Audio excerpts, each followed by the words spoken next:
finissent par .c seront listés. Alors ici, je l'utilise avec la commande ls, mais bien évidemment, vous pouvez l'utiliser avec tout. D'accord? Avec toutes les autres commandes. Hein. Quand je vous montre un exemple, n'hésitez pas, vous pouvez toujours l'utiliser dans une autre, dans une autre orientation, disons quoi. Voilà, donc bon, ça doit devenir un réflexe quoi. Donc ici, je vais reprendre la colonne du dessus et je vais faire tout simplement ls-l. Voilà. Et ici, vous voyez très bien qu'il liste uniquement les fichiers .c. Alors, vous pouvez utiliser un autre que ici je vais montrer, c'est le point d'exclamation. Le point d'exclamation, ici, qu'est-ce qu'il fait? Il remplace un seul caractère. D'accord? Alors que l'étoile en remplace plein. Ok? Donc voilà. Deux caractères très importants à retenir. Étoile et le point d'interrogation. J'ai pas dit le point d'exclamation? Non. Bon bref, en tout cas vous m'avez vu. Le point d'interrogation. Donc le point d'interrogation remplace un caractère alphanumérique. Et l'étoile remplace au n'importe quel nombre. Ok. Mais ici, ok, non, bon, je vais pas partir dans les détails, mais voilà, donc deux trucs très importants à connaître, surtout l'étoile. L'étoile, c'est utilisé très souvent. En fait, si vous faites un ls étoile, il s'agit tout simplement de lister tout. Ok. Donc ça me semblait intéressant de le mentionner. Alors, je sais pas si j'ai parlé... Bah, je vais parler des variables. Alors, voilà, tout nouveau sujet, tout nouveau topic. Là, je vais parler des variables.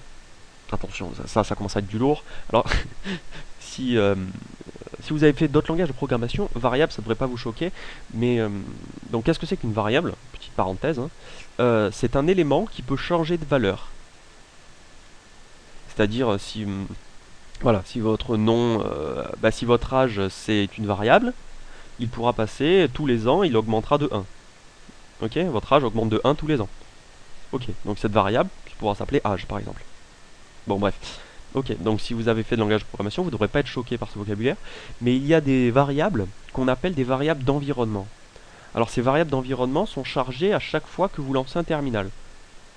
C'est-à-dire que là, ici, caché, quelque part, dans ce truc noir, vous avez des variables d'environnement.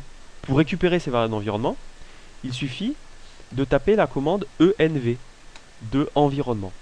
Alors, j'expliquerai pas ce que sont toutes ces variables, mais bon, vous pouvez jeter un coup d'œil si vous êtes intéressé. Il y en a quelques-unes qui sont plus importantes que d'autres. Ici, vous voyez l'utilisateur. Ce qu'il y a d'important, il y a peut-être la... Si vous voyez le résultat de PWD, ici vous avez le path.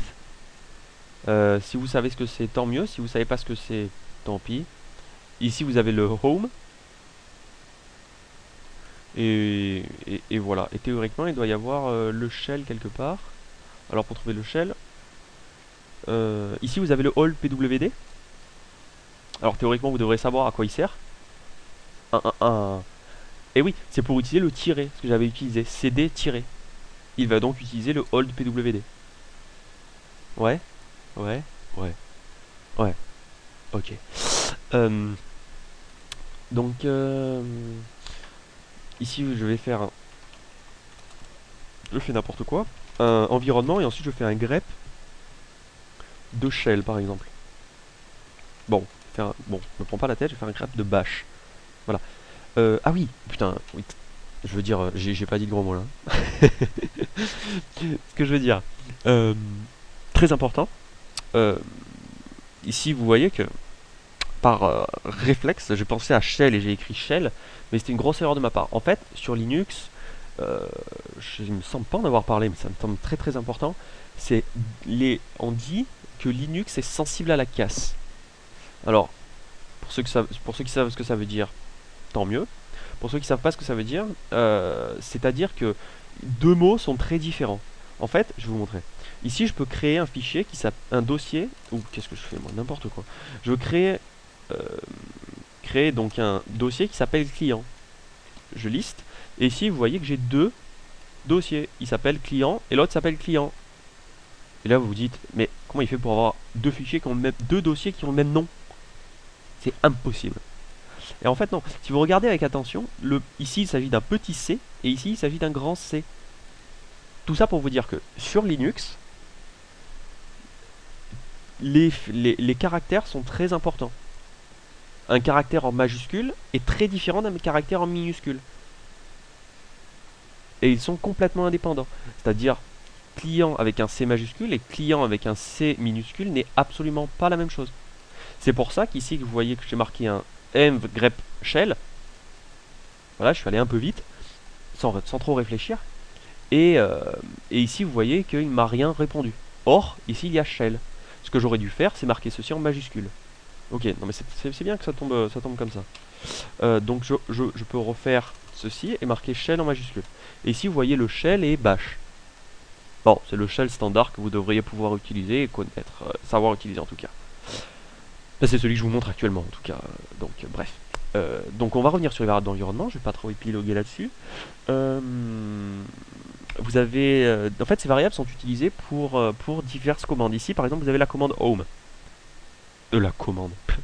Disons, la variable home qui contient /home/viking. Alors, à quoi sert cette commande?